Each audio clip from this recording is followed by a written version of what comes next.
எங்கே நிதி எங்கே நிதி எங்கே நிதி எங்கே நிதி எங்கே நிதி எங்கே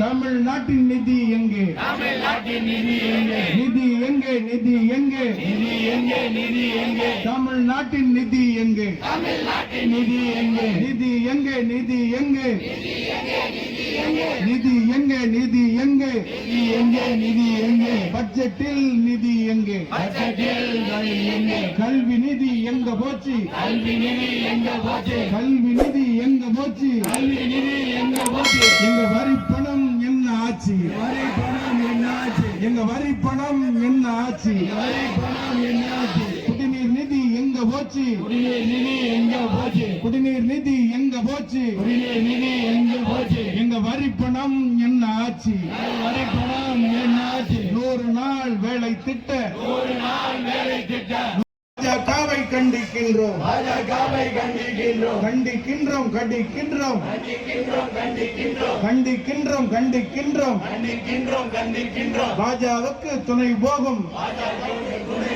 பாஜகவுக்கு துணை போகும் பாஜகவுக்கு துணை போகும் அடிமை அதிமுகவை கண்டிக்கின்றோம் கண்டிக்கின்றோம் கண்டிக்கின்றோம் கண்டிக்கின்றோம் பாஜகவுக்கு துணை போகும் அடிமை அதிமுகவை கண்டிக்கின்றோம் கண்டிக்கின்றோம் வஞ்சிக்காதே வஞ்சிக்காதே வஞ்சிக்காதே வஞ்சிக்காதே தமிழ்நாட்டு மக்களை வஞ்சிக்காதே வஞ்சிக்காதே வஞ்சிக்காதே வஞ்சிக்காதே தமிழ்நாட்டு மக்களை தெரியும். நம்ம எல்லா கட்சி தலைவர்களும் பல்வேறு கருத்துக்களை கூறியிருந்தார். இப்போ என்னன்னு கேட்டால் அவங்களுக்கு நல்லாவே தெரியும். தமிழ்நாட்டில் 5 ஆண்டு முடிஞ்சு நம்ம தலைவர் கழக தலைவர் முதலமைச்சர் தலைமையில் ஆட்சி சிறப்பாக நடைபெற்று வருகிற தேர்தல் வருது. தேர்தல் வந்தோன்னா அதுக்கு தகுந்த மாதிரி பல கூட்டணி சேர்ந்திருக்காங்க. கூட்டணி சேர்ந்தவங்க தேர்தல் நேரத்தினாலும் கிட்டத்தட்ட மத்தியில் வந்து கிட்டத்தட்ட 12 வருஷத்துக்கு மேலே ஆகுது மோடி அரசு, அதாவது மக்கள் விரோத அரசு, குறிப்பாக தமிழருக்கு விரோத அரசு. பல்வேறு கட்டங்களாக நீங்கள் எடுத்துக்கிட்டால் சரி, நம்ம கழக தலைவர்கள் ஆட்சி அமைஞ்சு 5 வருஷம் ஆகுது. 7 வருஷம் அதிமுக கூட தான் இருந்தது. அப்போ அவங்களும் கூட்டணி எந்த ஒரு நலத்திட்டமும் வாங்கினது கிடையாது. சரி, இப்போ தேர்தல் வரும், நம்ம முதலமைச்சர் அவர்கள் பேசலே சொன்னாங்க, தேர்தல் வருது, நிதி வரும், பேருக்காட்டு வரும்னாங்க. கிட்டத்தட்ட ஒரு 67,000 கோடி எல்லா டிபார்ட்மெண்ட்டும் சேர்த்து போட்டிருப்பாங்க, ரயில்வே எல்லாம். நம்ம கொடுக்குற பணம் மட்டுமே நீங்கள் என்னங்கிறத நம்ம தெரிஞ்சுக்கணும். ஏற்கனவே நான் பல மீட்டிங்கில் சொல்லியிருக்கேன், மத்திய அரசு எதிர்த்து முதல் கூட்டம் கிடையாது, பல கூட்டங்கள் நமக்கு வந்து கண்டன ஆர்ப்பாட்டம் நடத்தியிருக்கோம். குறிப்பாக பார்த்தீங்கன்னா ஜிஎஸ்டி மட்டுமே 1 லட்சம், அதான் 1 லட்சம், நான் எல்லாமே 1 லட்சம் கோடியில் சொல்கிறேன். 1,20,000 கோடி ஒரு வருஷம் பங்கு. இந்த பங்குல பார்த்தீங்கன்னா ஆளுக்கு பாதி அப்படி தான் அவங்க சட்டம் போட்டிருக்காங்க. நீங்கள் பாதினா தவறாக நினச்சிக்க கூடாது. இதில் வந்து 55 லட்சம் நம்ம ரூபா, அவங்க ரூபா. தமிழ்நாட்டிலேருந்து போன வரியில் அவங்க ஒரு 55 லட்சம் கோடி எடுத்துடுறாங்க.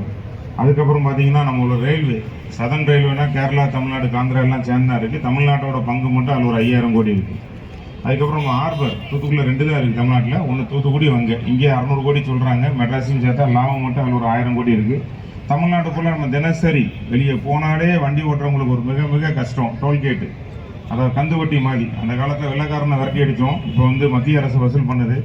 அது கிட்டத்தட்ட 5,000 கோடி போகுது. இன்கம் டேக்ஸ், அதாவது தொழில் பண்ணுறவங்க கட்டக்கூடிய வரி, நிறுவனத்தை பொறுத்து 30% இருக்கும், 10% இருக்கும். இது ஒரு 22,371 கோடி. இதெல்லாம் நீங்கள் கூட்டி பார்த்தீங்கன்னா எவ்வளோ வரும்? நீங்கள் ஒரு 80-90 லட்சம் கோடி நம்ம ரூபாயே இருக்குது. ஆனால் வந்திருக்கு 67.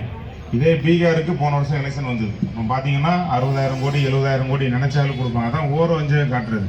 இதுக்கு நம்ம என்ன செய்யணும் அப்படின்னா, பல்வேறு கட்டங்களாக, அதான் மத்திய அரசு கையில் இருக்குங்கிறதுல பார்லமெண்ட் நடத்த முடியாது.